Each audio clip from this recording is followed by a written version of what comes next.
John Edward Wainhouse was a noted Halifax eccentric of the late 19th century. He was a dyer by trade who left his mark on the district in the form of his many unusual buildings. Let's go for a walk around the King Cross area and take a look at his work. We start at the balcony of the now demolished Wainhouse Terrace, where the backs of the old cellars can still be seen let into the wall, complete with coal chutes.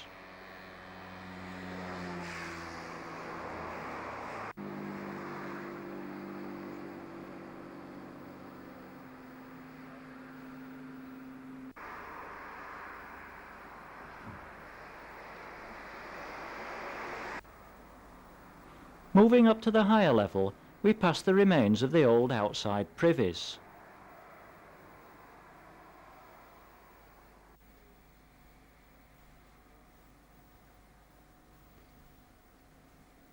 Up again to the next level, we come to the base of the main balcony, which is supported on 26 pillars, some more ornately carved than others.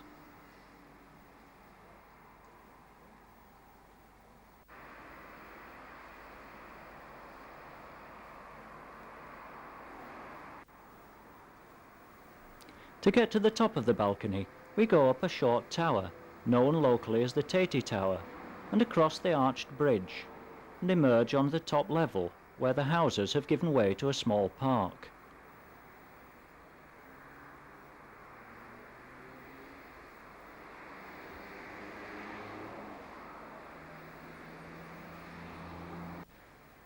From here we have good views of Sorby Bridge to the right, and Copley, together with the roof of his dye works at Washer Lane, to the left, with the new building society behind it.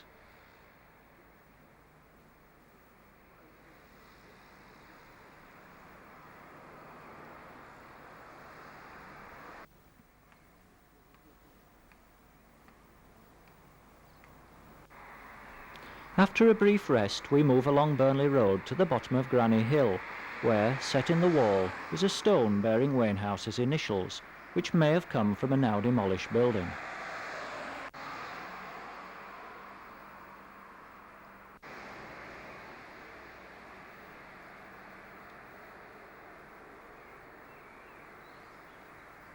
Across the road, the Ginnell takes us down to Rochdale Road, and then to Darcy Hay Lane.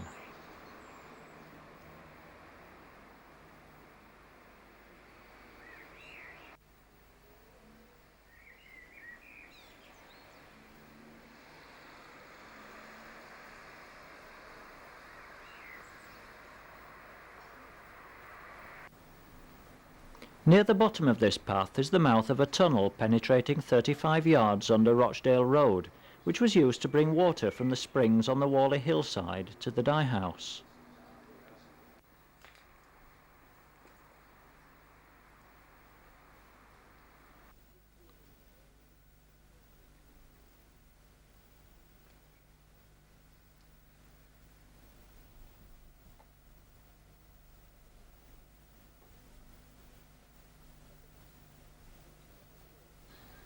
At the bottom of Darcy Hay Lane is the old house of West Ayr, now a pub called the Royal.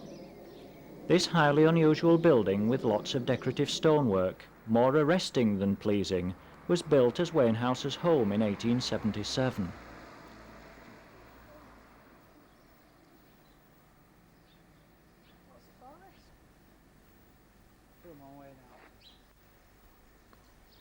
The name West Ayr is carved above a window with the motto Crede Colore, meaning believe in colour, which presumably refers to his dyeing activities.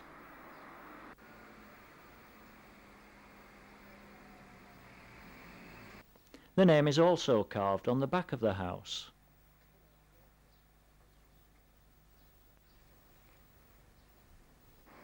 Yet another monogrammed stone is let into the wall of the pub car park.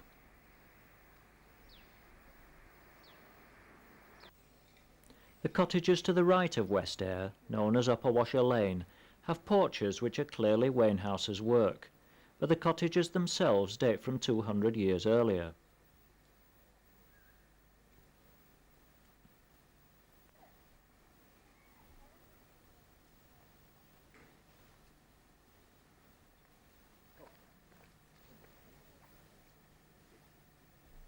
On the roadside in front of these houses is a blocked-up well, and the carving 1878 tells us who made it and when.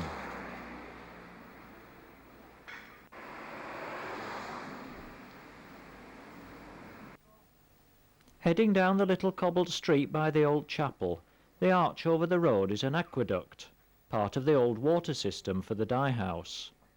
There are several water alcoves in the wall on the left.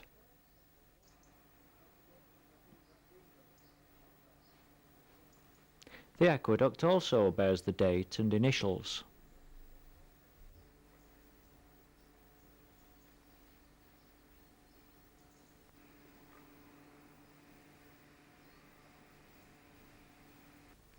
At the bottom of this roadway is the site of the old dye works.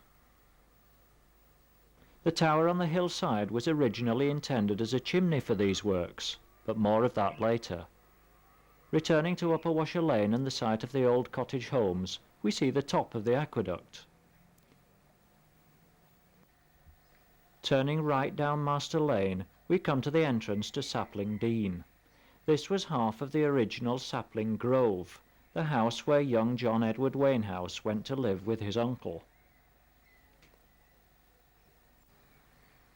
During the Second World War, the house was requisitioned as officers' quarters.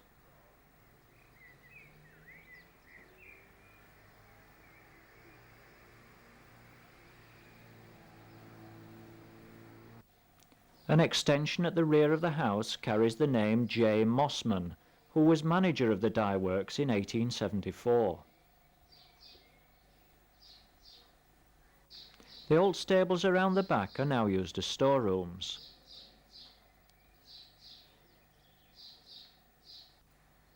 The other, larger side of the house still retains the name Sapling Grove.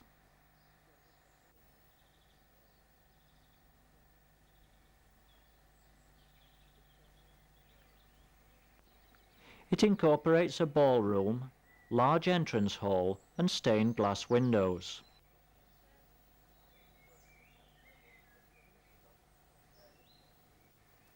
In a forgotten corner of the former resplendent garden, one can find the remains of a once beautiful ornamental pond and bird bath.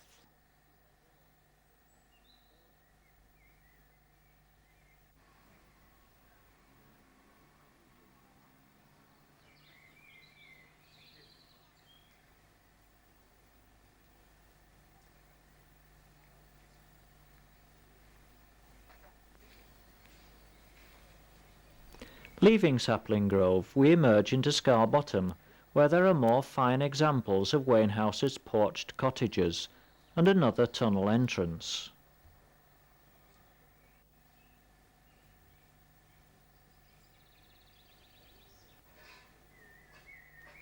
There were originally 5 cottages, to which Wainhouse added the bottom 3, although all the porches are his. The porches are in several different designs, and once again there is much decorative carving.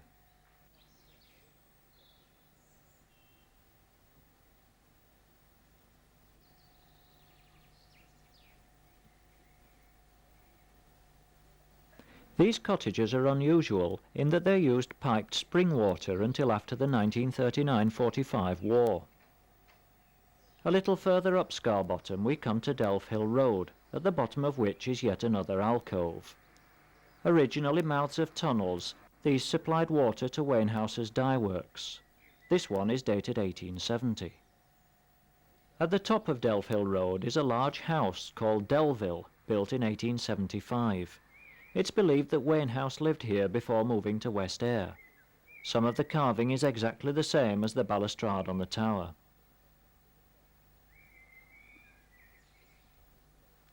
A final climb up the steep cobbled road brings us to Wakefield Gate, with another monogrammed stone at the junction. On the left of Wakefield Gate, we look down on the top of the quarry where the stone for many of Wainhouse's buildings came from. The masons who worked the stone got an allowance of ale in addition to their wages, because the stone was difficult to work. A final short walk up the footpath takes us into the park which fronts onto Wainhouse's most famous wonder in stone, Wainhouse Tower.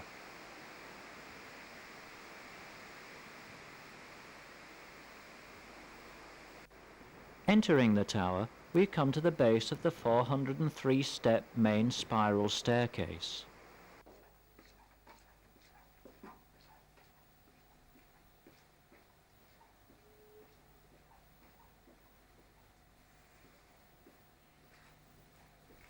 There are numerous windows in the outer wall, which also double as passing points when the tower is open to the public at bank holidays.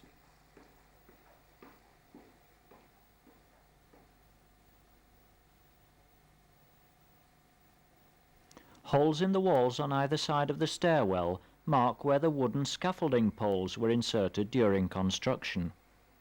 The inner wall is built of curved bricks. The tower is now home to pigeons, which nest in its many little nooks and crannies. Most flew out of our way, but this was too young. Some of the windows are elaborate stone fretwork. From the main balcony there are spectacular views through 360 degrees.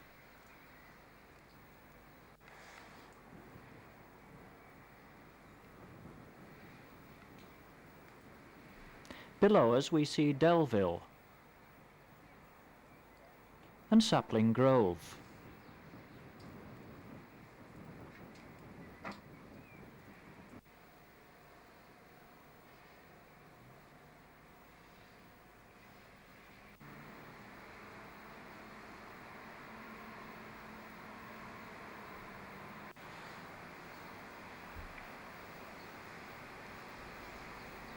We can also see Wainhouse Terrace.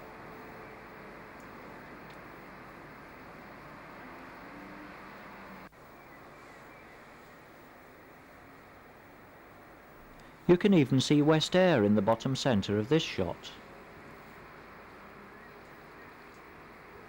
At the top of the tower there are two different sorts of balustrade and many fancy finials.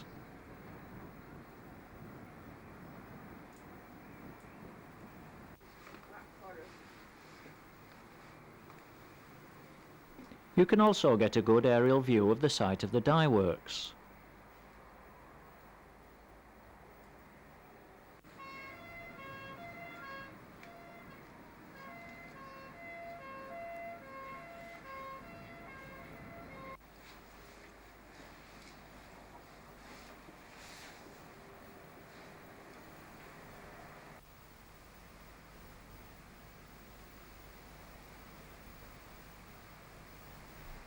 The structure is a 253-foot octagonal stone tower rising from a square base.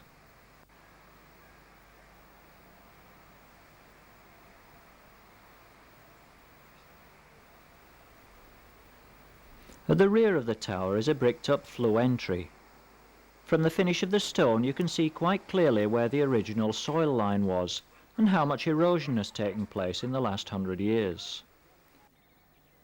The whole tower is covered with decorative windows and carved stonework. It has an estimated weight of 9,000 tons of stone and took 4 years to build at an estimated cost of £14,000, at a time when the average weekly wage was about £1.